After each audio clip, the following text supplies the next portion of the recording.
Ilkom, naħseb kollha kemm ilkom irċevejtu żewġ ittri minn Elifer Kadami meta kien Prim Ministru. F'Marzu 2003 u f'April 2003. Dawn huma żewġ ittri waħda qabel ir-referendum tal-Ewropa u waħda qabel l-elezzjoni li ġiet wara. U żewġ ittri huma bażikament l-istess.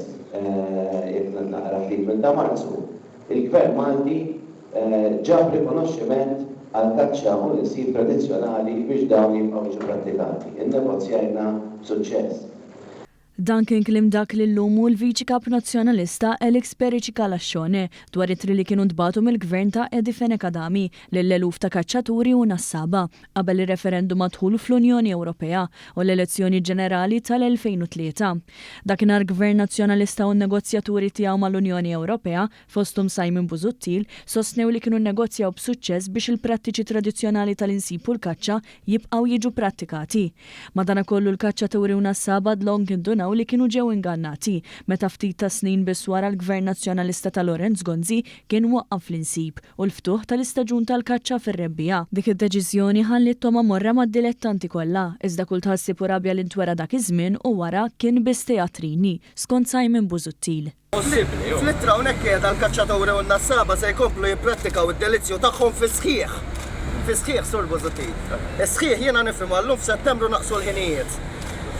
F'April daħħalna 50 euro oħra bħala taxxa indiretta biex joħorġu l-kaċċaturi.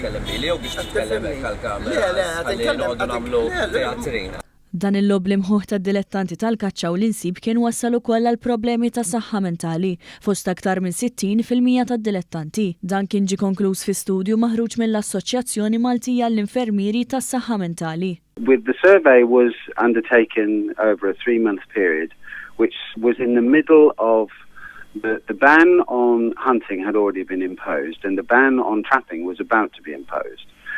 So one could argue that the one variable that was constant for all of the sample was this change in legislation.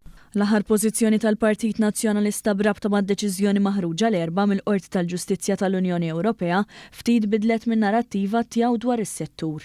Fil-fatt fi stqarrija dakinhar il-Partit Laburista sostna li bih fil-Gvern kien u se jibqa' jissalvagwardja id-drittijiet tan-nassaba u l-kaċċaturi Maltin u Għawċin. Dan bil-kontra tal-Oppożizzjoni li meta kellha l-poter f'idejha wedet ħafna, iżda meta ġiet iffaċċjata bi sfidi iddeċidiet li tagħlaq l-istaġun u ma tagħmel xejn.